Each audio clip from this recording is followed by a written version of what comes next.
All right, due to popular demand, we are back with episode 2 of Hammer Talk. I am the host, Daddy Bango. I'm joined with none other than Young Josh, the mayor. Say what up. How you doing, baby? So yeah, I mean, after the last episode, by popular demand, basically we mean by about 50 of you guys that reached out to us. It was a lot of positive feedback. Basically, what we're gonna try to do is we're gonna try to limit the time and also not basically repeat how sweaty and basically that we sweat our dicks off at every party we go to. I think we said that about 5 different times the last episode. So we're here to work on that. We're here to improve. Basically, we're still here to fucking shoot the shit, talk about random shit, and drink a couple of beers. So on that note, young Josh, why don't you go into what this weekend had in store for us? Yeah, I was at the Blondie Blow Up, all gassed up. Really not what it used to be. Police were everywhere, so it's kind of toned down. Honestly, I believe that a regular UMass weekend probably would have been better. Um, yeah, I saw intern Dana out at the bar from Boston Sports, and I tried to talk to her. I tried to tell her to look at Hammer Talk. I don't think she recognized what I had to say. I think I was belligerent at that point. What I had to say was not English, so she probably won't be watching this, but fuck it. Yeah, I mean, for me, Lonnie Blowout, I was there as well. Give it a 5. I wore green. I chugged beers out of a green funnel. I got fucked up. It was basically your average time. Nothing special, nothing to hate. But at the same, actually, there was a lot to hate. What I did hate was seeing about fucking 500 cops within the one town of Amherst. Absolutely doing nothing besides talking and just wasting taxpayer money. So yeah, no, it was absolutely not the best weekend. But we're gonna go into our second episode. That was just a weekly recap. We're gonna hope to have some clips once we get a little bit better at editing, so we don't even talk about it. We can show you the crazy times that happen, so it doesn't seem so bland. So what we're gonna do for our second topic is all about freshman sophomore year, the dorms. So for us, I know we talked about it a little bit before. Dorm location can be huge, make or break freshman year. You got to be on this part of campus where it's going on, where your friends are going to be at, and then coach, take it from here. Yeah, basically my freshman year, I was between two dorms, freshman dorms, and luckily I got put in the one with more freshmen, so I was happy about that. Plus, the other dorm sort of had the stigma about it where people sort of kind of thought that the weirdos lived in Woodwood. So I was glad that I wasn't there, but at the same time, I met so many good people from there. But basically, you want to be in the spot where all the partying's going on, like where the people that want to get fucked up. That's where they live. Yeah, so that's basically the same thing that happened with me. There was definitely a particular area that I knew going when I applied to school. I'm like, I'm going to live there. My freshman year was all planned out. I'm going to have a time of my life, this and that. What comes? I meet this kid in orientation. Good shit. We get along. All right, you want to be my roommate? We'll live in this area and we'll get along, this and that. All right, so I already met someone, get along with. I don't want to go maybe with some random that would kind of be a risk. So I'm feeling good. A couple weeks go by, get an email from the school saying, all right, your living situation is posted. And I look, I'm like, this bill, it says his name, this building. Does not sound familiar. Look it up on the website. It's in this fucking area, which I said before in the last podcast. If you checked it out, did not want to be in there. When not my type of kids, just basically not where I want to be. Yep. So first time I get in there, I'm already like kind of feeling down that I even have to fucking deal with this shit. It was basically on top of this huge hill that, not even kidding, a ski lift would not even be out of question to put on it. It was literally walking up. It was fucking ridiculous. And so we're showing there. We have that little break the ice meeting freshman year. Walk in, going around, everything is fun. Saying instructors like, all right, why don't you tell me everything about the summer? And then that's when my fucking we're in the meeting about 15 minutes, and then one of my good friends now walks in late, so that was why I was like immediately like, all right, this kid probably knows what he's doing. Probably is pretty funny. I was standing absolutely across the room, and I could already tell he reads like booze. So that was another cue.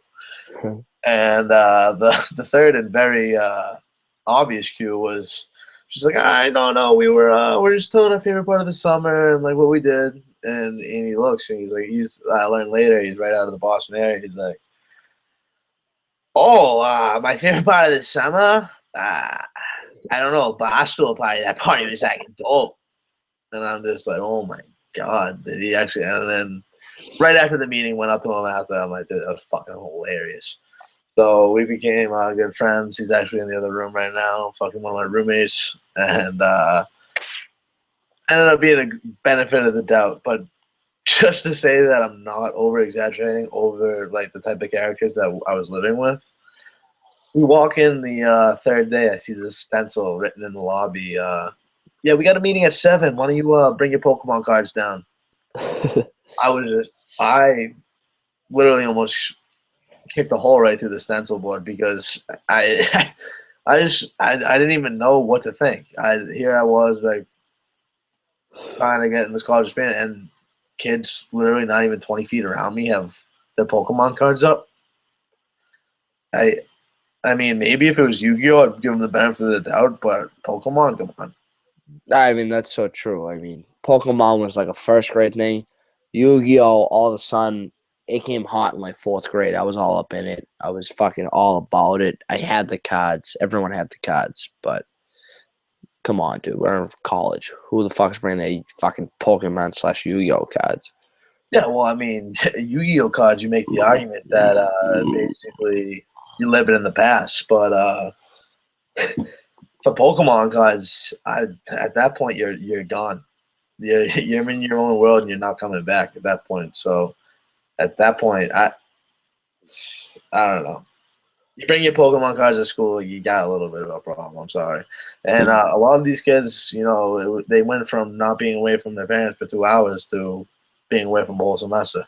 So that was a change. And maybe the cards and like the dueling was a way to cope and release some of that stress and energy through dueling.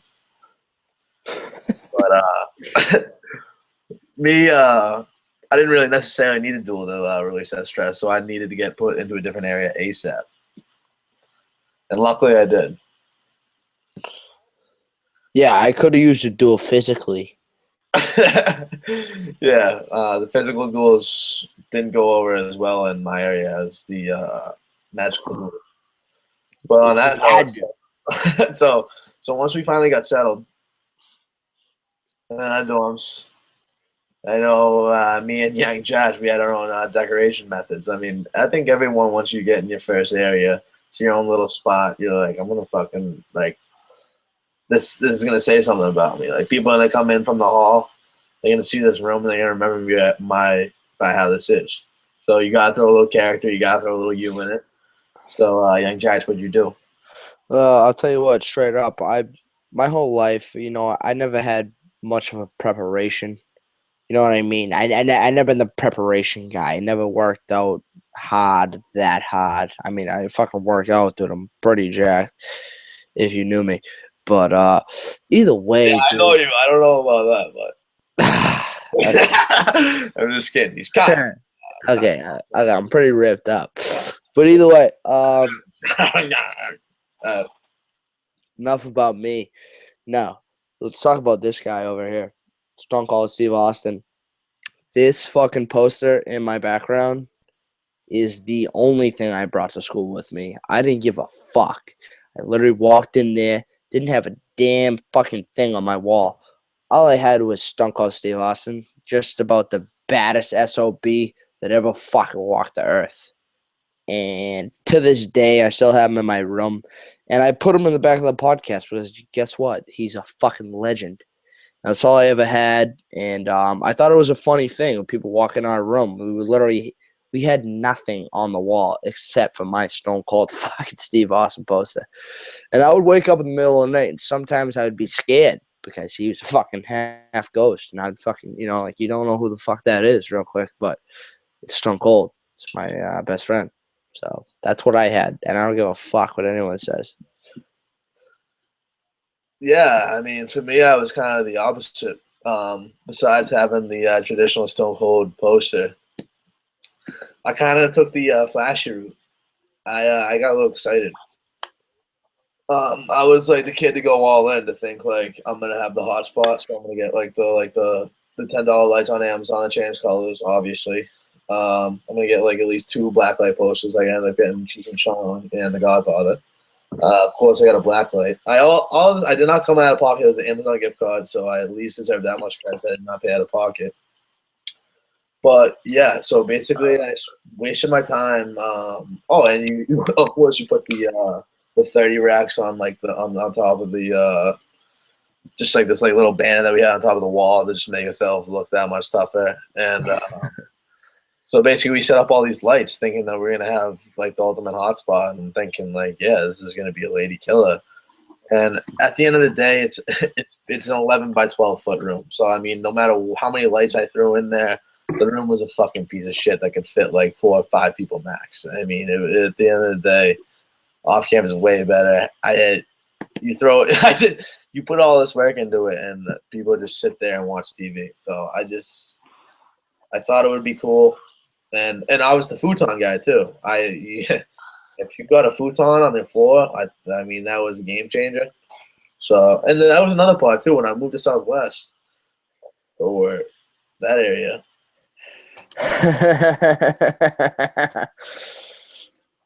why was it that area? I went in there and fucking had my whole cart. Everyone was looking, and basically, I was expecting like to be the new guy, fucking showing a little head. Like, oh, what's up? What's up? Nothing, nothing. So I went in there with a little angry. So, but no, it ended up being fine. I made fine friends, and it ended up being a good time. But yeah, you had the futon, you had the lights. You think it's gonna be happening, and it's an 11 by 12 foot room, so it wasn't that cool looking back on it. So Yeah. going off that, you got your friends on your floor, you got everything. Next thing, Oh shit. start getting fucked up with them, and who comes getting you in trouble? The RA, who we generally do not like. So John Jarch, how do you do it? Well, I'll tell you what, man. My fucking RA freshman year, we had two of them. So we had the male and the female, and for the most part, the general consensus was that the guy was gonna be the cool dude, like whatever, and the girl was gonna be the bitch. And what happened was the dude would be like, he'd be all up in our business, like straight up. He'd come in my room, bro. We'd be playing fucking Xbox. We'd have the room smoked. We'd be smoking blunts, bro. We didn't give a fuck, bro. We had straight, the room was smoked out. And that motherfucker would come up in my room and he'd be cool with it. And he'd be, oh, I'm your best friend. I'm your fucking boy. Like, he'd be all cool about it. Before you know it, dude, first time I get in trouble, fucking my boys walking past the doors, whatever, like the RA doors with beers in his hand, not thinking like anything's gonna happen. He had like 3 beers in his hand. And before you know it, I get cops called up to my room. I got fucked over. I got fucking whatever in trouble, big trouble. And immediately right off the bat, I'll admit it, I was sexist. I was said it was Julia, that bitch, that motherfucking bitch. She fucking ratted me out. I fucking hate her. I'm fucking all amped up, dude. Come to find out, dude, it was the fucking guy. The fucking guy, dude. That fucking guy. He fucking looked through his fucking little peephole and he fucking saw my buddy and he knew it was my buddy and he called the cops on me. After he was in my room for all this other shit, like whatever, and the fucked up part was the next day, he came up to me and was like, "Oh yeah, dude, like I don't know, like I talked to the RA that saw it, and they said they saw the beers." And I was like, "Well, that's stupid because who would ever see the fucking beers, dude?" Like he had him in his hand. He's just, "Oh, I don't know, I don't know." That fucking piece of shit is the motherfucker that ratted me out. The girl was a great shit, good person.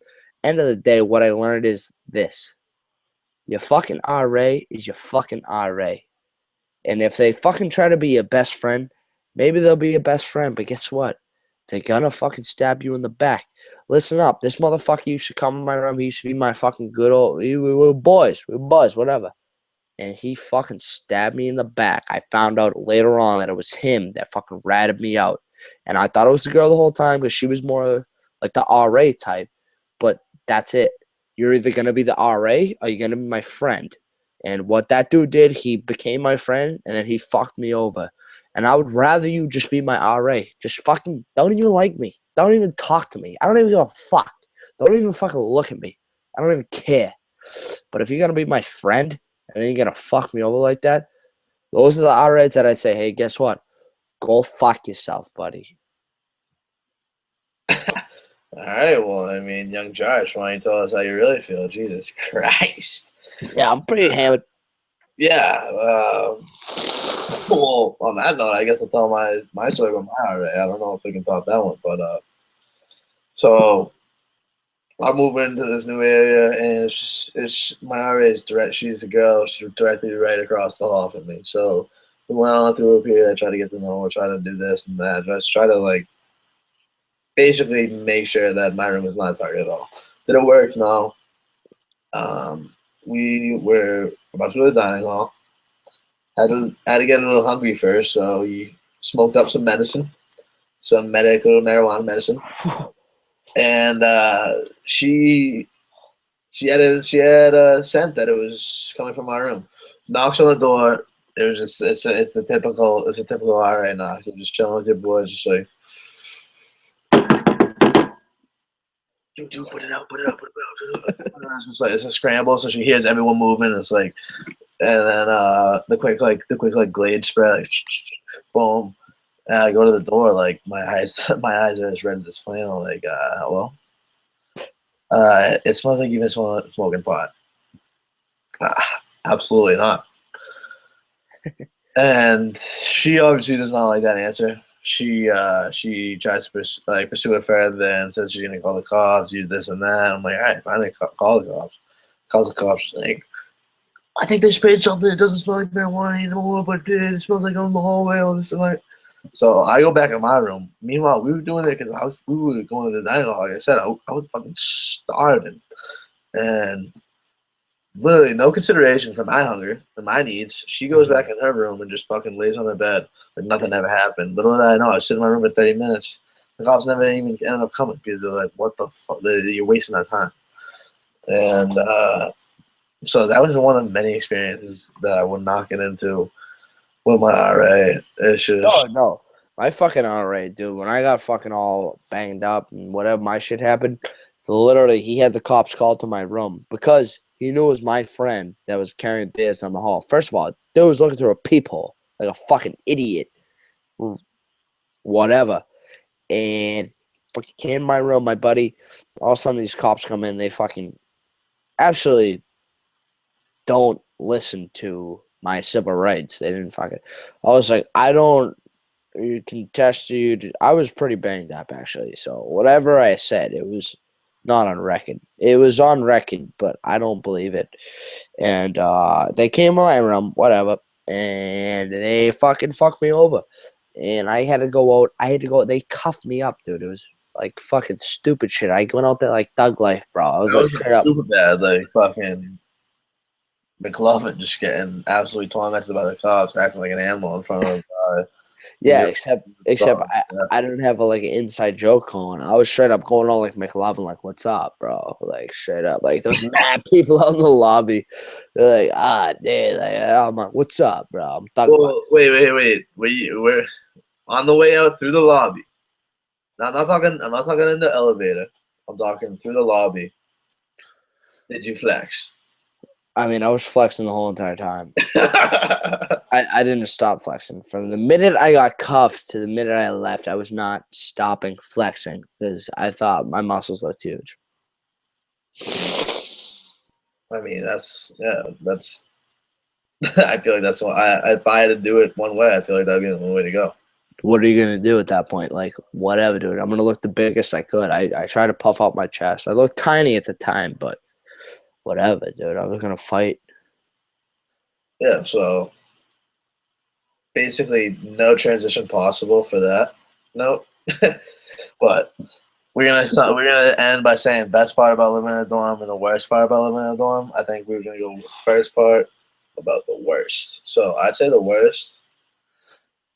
For me, I'd wake up, especially like Thursday, like I got a Friday class at like 12 o'clock. I wake up at like 9. I gotta fucking piss like a racehorse. And I'm like, I don't have class till 12. I can at least sleep for 2 more hours, but do I get up and do I find my shower shoes that are buried in fucking laundry or something that I haven't seen for 2 days? And do I find my key that probably is in the middle of the street over by the bars in downtown? Do I even dare even look to find what these things are? So mainly my focus was just to stay in bed and all my problems were solved. And if I got out, there were a lot more to deal with. So that was the worst part for me. How about you, Young George? Yeah, I used to like wake up in the middle of the night having to piss furiously, most likely because I was drinking a massive amount of alcohol. And I'd be able to not find my card, which means I wouldn't find it. Yeah, I wouldn't find anything. I'd go out into the hallway and I'd be like, I'm fucked, dude. I can't get in the fucking, because I had my card go in the bathroom, wouldn't be able to find it. Before you know it, I find myself fucking dick deep in the fucking trash chute, just fucking pissing hard. I pissed in the trash chute probably about 7, 8 times freshman year. Just bad news bears. Like, that was bad. And I felt bad about it because they already had enough bad shit going on down that trash route, dude. I'd be on the 5th floor just fucking pissing. And that was bad. It's probably not a good thing to do. 7, 8 times a week or a semester, a month? Probably about 7, 8 times every 2 months. That's a weird number, but all right. Yeah. So so we're going to the best part about living in the dorms.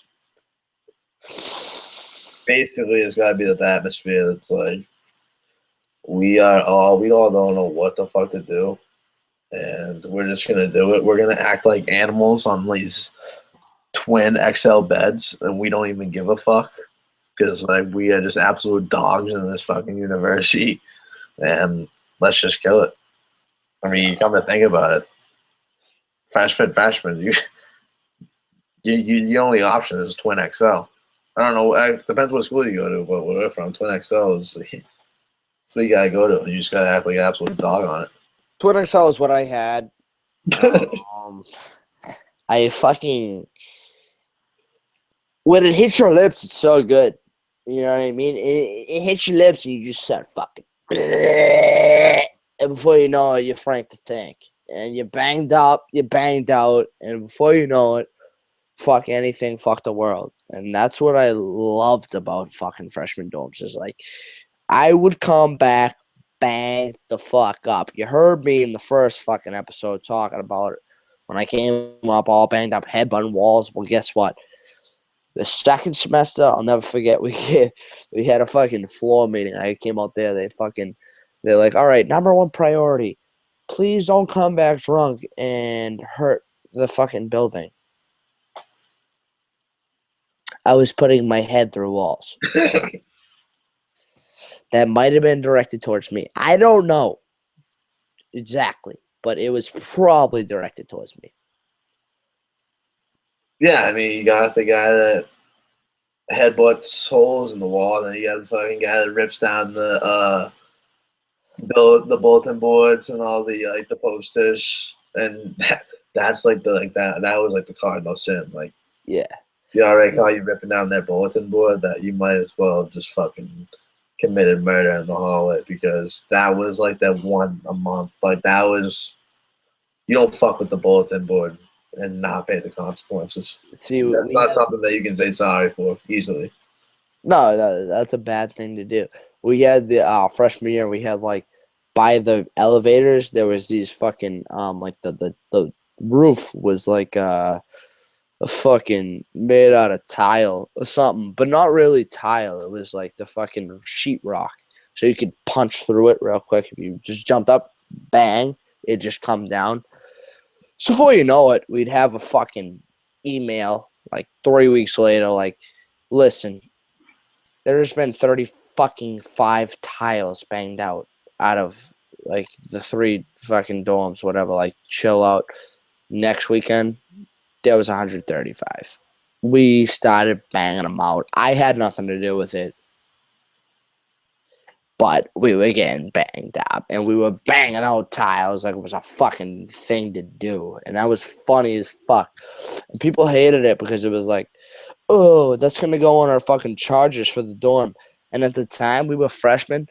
Everybody said, fuck you. And that's what happened. And people were getting banged up. Yeah, well, I mean, that's how it is. I mean, you spend 1 year in the dorm, and it ages about 5 because one of the That's so floor just has like these nights that they just absolutely destroy everything. Like there's shattered mirrors. That I remember the worst thing about the dorms by far was waking up Sunday morning and just walking into whatever fucking storm hit the bathroom that weekend.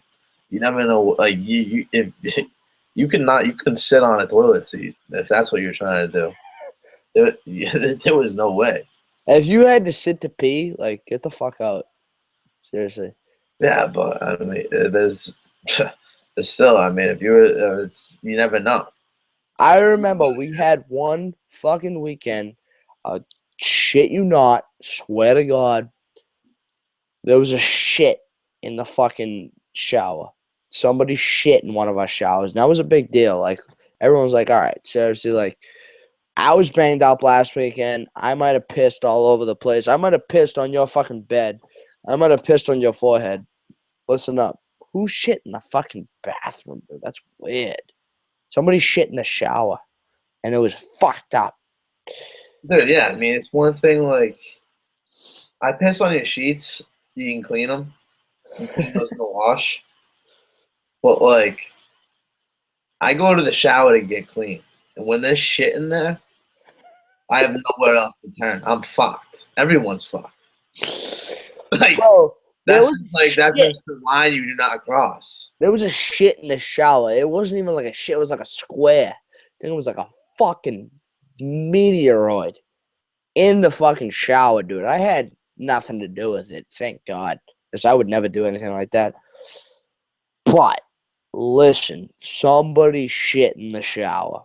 Wasn't me, but somebody's fucked up. I mean, that's just the dorm life for you. At the end of this day, we're gonna sum up episode 2 of the Hammer Talk by saying there are some fucked up kids that shit in the shower, puke in the shower, so watch out. Watch out. But yeah, so we're here. Sometimes we didn't realize before, but Monday night can be a little tricky after going on an absolute bender. But we're here for the fans. We're gonna continue to be here for you guys, and every Monday tune in. We're gonna make a Twitter handle too, so check into that at Hammer Talk most likely.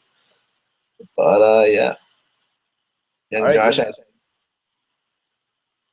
Yeah, we're most likely gonna make a Twitter handle pretty soon. I don't know what it's gonna be called, because it might be Hammer Talk, but that might be taken already. So if not, hopefully Hammer Talk Boys. And we're gonna be banged up. We're hopefully gonna, like, if you have like fucked up pictures of you or your buddies, or maybe it was you, you know what I mean, from the weekend. Hopefully you can send it in to us, and we're gonna post it, and it's gonna be funny as fuck. So we're gonna work on that. So just holler at us if we ever get one going. We'll let you know. All right, Hammer Boys out. Daddy Bangle, young Josh. Thank you. Hey yo, Daddy Bengal, I love ya. Peace out, bruh. Oh, look at that tongue. It's white.